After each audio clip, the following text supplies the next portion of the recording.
سعدنا في الدنيا فوزنا في الأخرى بخادجة الكبرى وفاطمة زهرا.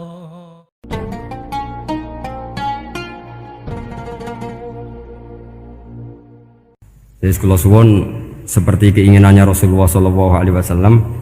Terus niki terakhir anna Rasulullah sallallahu alaihi wasallam kana layana hatta yaqra alif lam mim tanzil wa tabarakalladzi biyadil mulku wa qala las antawaf yufaddilani kulla suratin fil Qur'an bisab'ina hasanatan. Jadi di antara kelebihannya surat Tabarok adalah mengungguli umumnya surat dengan kelas 70 kali derajat. Jadi keunggulannya surat Tabarok itu bisab'ina darajah di bawah surat-surat yang lain. Sudah, ini surat Tabarok agak panjang. Tapi alhamdulillah dari semua itu surat Tabarok itu kalah mbek Qul huwallahu ahad. Jadi ini nikmat terbesar kita. Karena enggak perlu Tabarok, saiki porsi ini diturunkan jadi apa? Qul. Makanya banyak tarawih main apa? Qul. Itu bukan cari cepet, itu dalile musalsal ila Rasulillah sallallahu alaihi wasallam. Jadi ada sahabat itu kalau ngimami main kulhu. Di Indonesia masih mendingan kulhunya rakaat kedua ya. Itu enggak sahabat ini rakaat pertama ya kulhu, kedua ya kulhu. Masih mendingan di Indonesia dipakai selingan rakaat kedua. Singkat cerita sahabat yang makmum ini lama-lama mangkel, matur ya Rasulullah, ini orang yang kau pasrai jadi imam itu sering main kulhu. Akhirnya Nabi memanggil, ya fulan, kenapa kamu suka baca kulhu?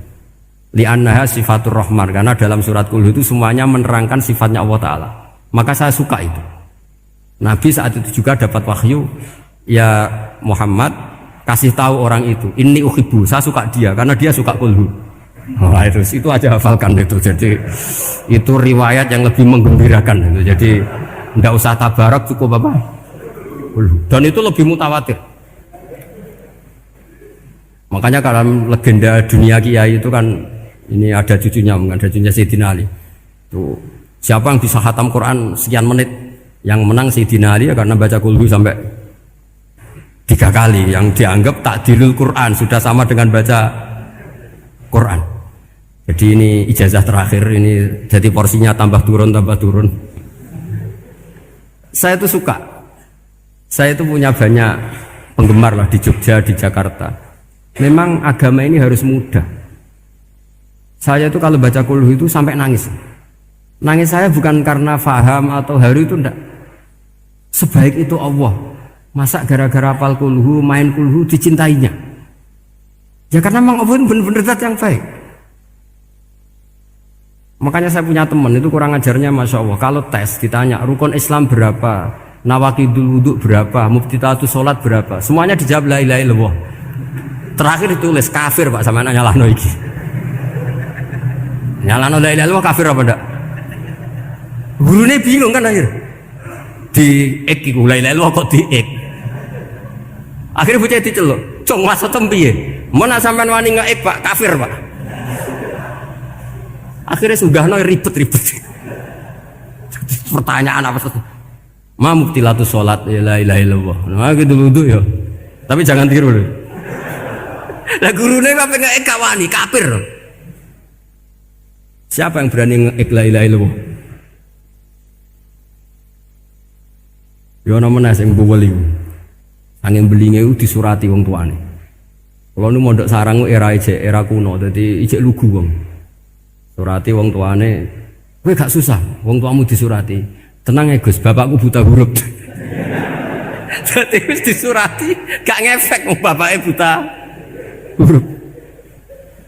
Nah, di Islam, saya ulang lagi di Islam, dengan tanda kutip kesalahan-kesalahan kecil gini ku zaman Nabi, sahabatnya Nabi, iku kabeh iku dadi berkah. Makanya enggak ada ilmu sebarokah kayak zaman Nabi. Wong goblok wae dadi berkah. Sampai Nabi ngendikan aksaru ahlil jannah al-bulu, akeh-akeh penduduk swarga iku wong goblok. Mergo wong goblok iku piye? Apa dimangkeli iku ya gaweane pangeran. Nabi itu pernah disomasi wong goblok. Itu ya piye? Nabi kan cerita kiamat tuh gini. Yang kemarin nggak jadi itu. Kiamat di Indonesia kan berapa kali ya? 999 terus 2000 berapa? 12 terus Jumat apa kan sering mau ada kiamat tuh. Saya sering ditanya tamu, Gus, entah ini kiamat teng putih, entah ini nengene barang aku aneh-aneh. Ngkarwan layak alamuha illahu bokas bakas. Nak misalnya tenan piye Gus? Ya tenan sing entek gue se, anak aku gak. Wah sesuk tajak ngenteni kiamat ora sido kiamat. Aneh-aneh. Saya ulang lagi. Ketika Nabi cerita dasarnya kiamat itu sahabat itu enggak mikir. Padahal mereka orang-orang pinter. Si mikir wong desa, Mas. Ya Rasulullah mata sa'ah. Engkau itu cerita kiamat terus tapi enggak jelas tanggalnya. Lalu itu kapan? Wah, paket sahabat. Oh, pinter juga. Kalau cerita itu ada tanggalnya dong. Ini kan cerita terus tapi enggak jelas tanggalnya. Apa diamuk wong desa? Ora diamuk mangkelno. Nabi meneruskan tentang ahwalil kiamah, masih nerangkan ahwalil kiamah. Dibaleni lagi. Ya Rasulullah mata sa'ah. Lalu kiamat itu kapan? Ini kalau ijazai, jadi bodoh tapi untuk ridhanya Allah Ta'ala pun. Kalau lah kadang jadi pinter gue nyesal. Ribet. Dikongkon Pak Najib barang ini akhirnya. Gara-gara pinter. Padahal kok ya wong bodoh lah mlebu swarga, ribet kan? Direwangi dadi wong alim, sebelum kok wong bodone ya melok mlebu swarga. Wong gelombang kedua itu pengumumannya siapa pencinta Nabi, pencinta wong alim masuk swarga. Yang pertama seleksinya agak ketat, yang kedua itu ya muhibbin mencukup. Jadi sebenarnya swarga ya ketemu wong ora jelas-jelas nih. Wah repot ya. Akhirnya ketika Nabi gak jawab, sahabat itu banyak yang analisis kariha maqala, lam yasma, ada yang bilang lam yasma, memang Nabi tidak dengar. Ada yang analisis sami'a wa kariha maqala, sebenarnya Nabi itu dengar tapi gak suka karena pas khutbah diket, diinterupsi. Karena diulang-ulang lagi akhirnya akhirnya Arabi tadi mengulang-ulang lagi, akhirnya Nabi jawab. Karena Nabi itu orang yang sangat pintar, jawabnya ma'atatalaha, kamu kok berani tanya kiamat kapan, persiapan kamu apa? Fawawahi ma'atatulaha kabiro sholatin wala siyamin wala kata walakin ni uhibbuka. Itu menang ya pede. Apa Nabi tanya persiapan saya? Oh kalau sholat saya biasa kok bangga. Wes biasa kok. Fawawahi ma'atatulaha kabiro sholatin, saya sholatnya biasa, puasa biasa. Maksudnya wajib-wajib tok lah, ndak aneh-aneh. Tapi walakin ni uhibbuka, tapi saya ini mencintai engkau. Apa jawabannya Nabi? Almar'u ma'aman ahabba. Dan itu melegenda seluruh dunia, baru kayak Bedui. Jadi semua orang yang hafal hadis almar'u ma'aman ahabba atau anta ma'aman ahbabta itu barokatuh hadal badui, karena berkahnya orang Bedui. Dan hadis itu mutawatir karena dikatakan Nabi ketika khutbah orangnya banyak yang hadir banyak. Barokahnya orang Bedui, gak disopan santun. Mukjizatnya Nabi seringnya gara-gara orang Bedui. Nabi khutbah, wis khutbah cerita akhirat, cerita kebaikan. Ya Rasulullah, kok khutbah mohon bakas akhirat kebaikan. Sekarang itu tidak ada hujan, halakatil amwal. Sekarang harta hilang semua. Hewan-hewan sudah mau mati semua karena apa? Kekeringan. Mohon jenengan rasa bakas niku pun jaluk udan mohon. Nabi langsung langsung udan tuwes. Nak jari ulama lah, buat Nabi berotok gelos putih udan seminggu nganti akhirnya sapi ini gak mati krono kehausan tapi kelentir. Parani nek Nabi ini ora ngrasa salah paren. Ya Rasulullah, wong kula yo donga udan ben ra mati, saiki mati tenggelam. Mun lereni santai wae. Akhirnya Nabi itu rujuk meneh. Allahumma hawalena wala alina Allahumma alal akam wa dzirab sak terus. Di wong desa. Betapa barokahnya wong desa iki orang tahu. Betapa Rasulullah itu sekali ngendikan alam itu harus tunduk. Jadi min mu'jizati Rasulullah sallallahu alaihi wasallam itu sekali ngendikan alam itu harus ngikuti. Jadi Nabi misalnya ngendikan hujan, itu panitia hujan, malaikat hujan harus nuruti. Nabi ngendikan berhenti juga harus berhenti. Makanya enak jadi Nabi itu. Tapi kamu nggak mungkin, sudah tutup, tidak ada mungkin. Makanya Nabi itu pernah minta dalam satu maidah, ya fulan saya ambilkan dirok. Dirok itu kaki kambing yang depan, diambilkan. Ambilkan lagi, diambilkan. Ambilkan lagi ya Rasulullah, bukankah kambing hanya punya dirok dua, kaki depan dua? Andaikan kamu bilang iya, maka akan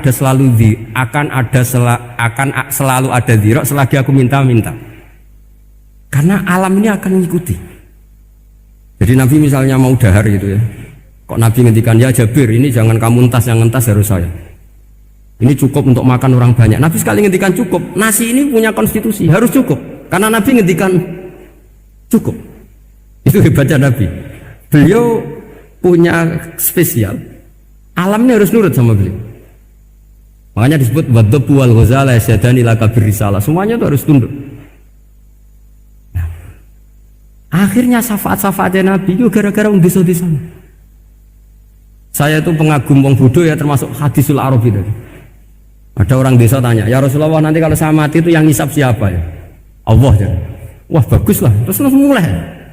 Barang mulai, abe guyu-guyu. Nabi iya karpe, dipanggil lagi. Ya Arabi kenapa kamu tertawa-tawa terus pulang? Ya baguslah kalau yang ngisap Allah. Selama ini hubungan sama Allah saya baik-baik saja. Tapi Nabi muji faqhu hadzal Arabi, wis pinter kowe cong. Terus pernah lagi ada orang Bedui tanya, hal yadhakur rabbu ya Rasulullah, apakah Tuhan itu pernah senyum, pernah tertawa? Naam, kata Nabi, ya pernah. Lan na'dima min rabbin yadhaku khairan. Kalau Tuhan pernah senyum, pernah tertawa, wah orang kalau pernah tertawa itu pasti baik. Ya baguslah, enggak apa-apa. Jadi makanya ini unik ya, Islam itu agama yang unik. Agama yang berkah, yang alimnya ya ketulungan, yang bodoh juga ketulungan. Karena memang agama ini untuk semua, lil alamin, untuk semua. Maka kata Imam Ghazali, Allah mengutus Nabi itu diutus ke raja-raja, diutus ke pedagang, diutus ke aromil, diutus ke fuqara, diutus ke birokrat, diutus ke apa saja. Ila jami'i sunufin nas, ila jami'i asnafin nas. Bahwa semua yang mengapresiasi kenabiannya Nabi itu mulai raja, pedagang, PNS, birokrat, orang miskin, orang apa saja mengapresiasi dakwahnya Rasulullah Shallallahu Alaihi Wasallam.